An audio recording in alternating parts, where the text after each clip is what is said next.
नमस्कार, cooking with निशिगंधामध्ये तुम्हा सर्वांचं खूप खूप स्वागत आहे। सो आज बनवला आहे उन्हाळा स्पेशल बदाम शेक। तर हा बदाम शेक खूप सोपा आहे आणि खूप लवकर होतो, अगदी बाहेरच्या गाड्यावर मिळतो तसाच।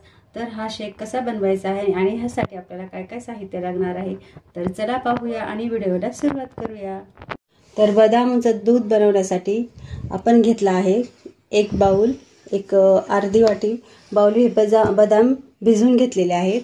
1 लिटर दूध आहे, 6 ते 7 काड्या केशरमध्ये भिजवून घेतलेले आहेत, विलायची पावडर आहे आणि साखर घेतली आहे 4 चमचे। तर आता आपण हे दूध जे आहे ते गरम करायला ठेवूया। दूध आपण हे गॅसवरती ठेवलेलं आहे। तर आता आपण ह्याच्यामध्ये 3 चमचे साखर टाकूया। हा थोडा मोठा साईजचा आहे, तुम्ही छोटे पोहे खायच्या चमच्याने 4 चमचे टाकू शकता किंवा तुमच्या आवडीनुसार गोड तुम्ही कमी जास्त करू शकता। तर आपण हे दूध आहे ते थोडंसं आटवून घेऊया।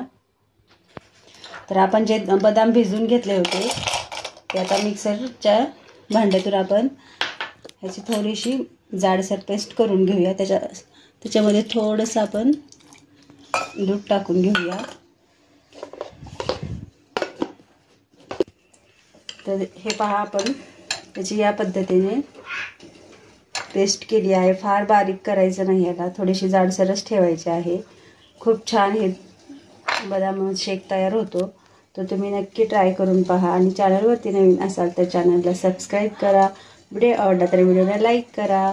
तर चला आपण आता हे पेस्ट केलेली दुधामध्ये टाकून घेऊया। तर आपण बदामाची जी पेस्ट करून घेतली होती ती आपण आता ह्या दुधामध्ये आपण टाकून घेऊया आणि व्यवस्थित मिक्स करून घेऊया। हे साधारण 1 कप ह्याचं दूध आटून घ्यायचं आहे। ह्याच्यामधलं 1 लिटर दूध घेतलेलं आहे मी।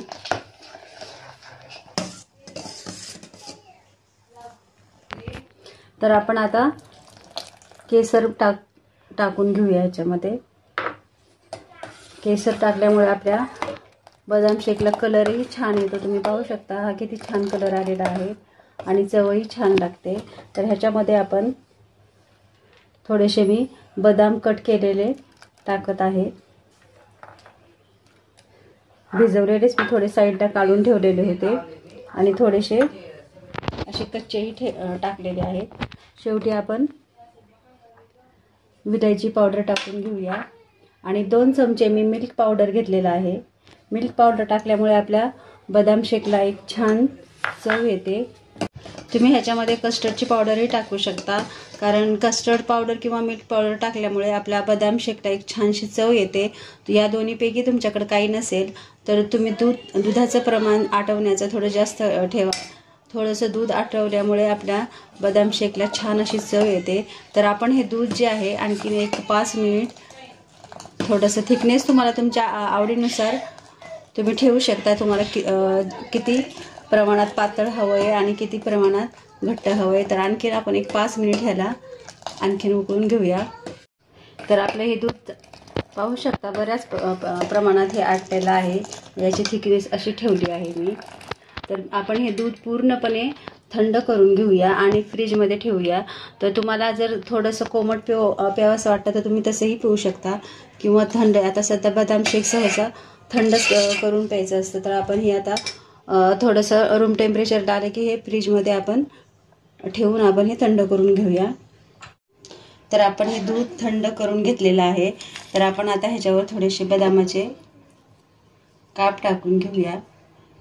बदाम शेक आहे तर बदाम हे थोडेसे भिजवलेले बदाम,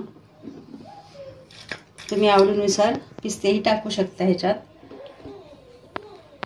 तर रेडी आहे आपला बदाम शेक तयार। तर तुम्हाला हा व्हिडिओ कसा वाटला नक्की सांगा, नक्की ट्राय करा। तर भेटूया अशाच नवीन रेसिपीसह, तोपर्यंत बाय बाय।